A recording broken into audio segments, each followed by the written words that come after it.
మీరు చూస్తున్నారు mister big బాబు YouTube channel. సొల్లుండదు, subject మాత్రమే ఉంటుంది. ఒక చిన్న లైక్ చేయండి, సబ్స్క్రైబ్ చేయండి. చాలామంది చూస్తున్నారు కానీ లైక్ చేయట్లేదు. నా టార్గెట్ 500 లైక్స్ అండి. ఖచ్చితంగా లైక్ చేయండి. మీరు లైక్ చేయడం వల్ల ఇలాంటి వాల్యుబుల్ ఇన్ఫర్మేషన్ కొన్ని వందల మందికి షేర్ అయ్యింది. పూర్తిగా వీడియో చూడండి. పూర్తిగా చూస్తేనే నిజాలు అసలు నిజం అనేది బయటపడిద్ది. పూర్తిగా చూస్తేనే నిజం అనేది మీకు 100% తెలుస్తుంది.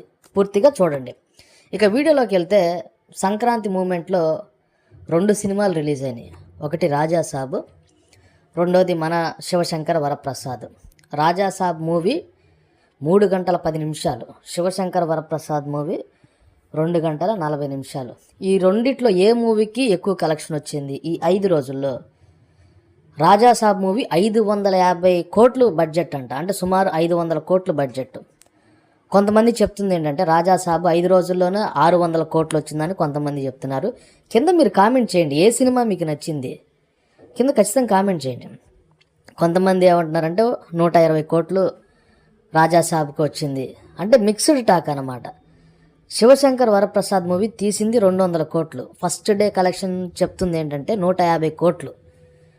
అంటే 150 కోట్లు అంటే ఆల్ టైమ్ రికార్డు కదా. మరికొంతమంది ఏమంటున్నారంటే రాజాసాబ్కి 1000 కోట్లు కలెక్షన్ వచ్చిందంట.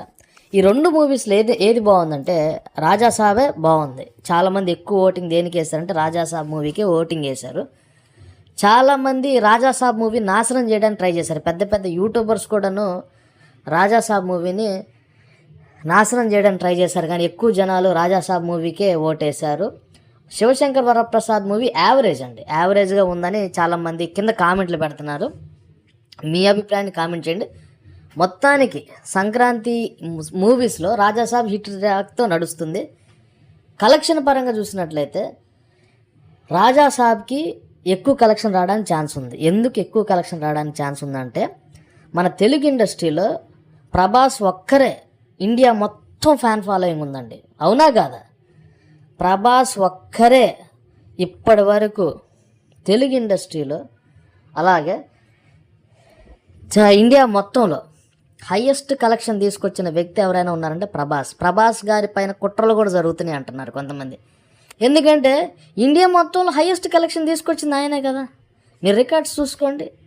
సుమారు బాహుబలి 1, 2 కలిపితే 4000 కోట్లు కలెక్షన్ అంటే, మరి చిరంజీవి గారితో పోలిస్తే మరి ప్రభాస్కి ఎక్కువ ఫ్యాన్ ఫాలోయింగ్ ఉన్నట్లు కదా ఆ లెక్కను చూస్తే.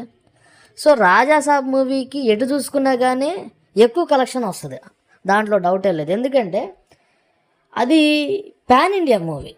అవునా కదా? కింద కామెంట్ చేయండి. పాన్ ఇండియా మూవీ ఒక 2000 కోట్లు కలెక్ట్ చేయొచ్చని చెప్తున్నారు కొంతమంది. రాజాసాబ్ మూవీ ఇంకొక ఒక 10 రోజుల్లో 15 రోజుల్లో మళ్ళీ ఒక 2000 కోట్ల దాకా రావచ్చు అని అంటున్నారు. మీ అభిప్రాయాన్ని కింద కామెంట్ అయితే చేయండి.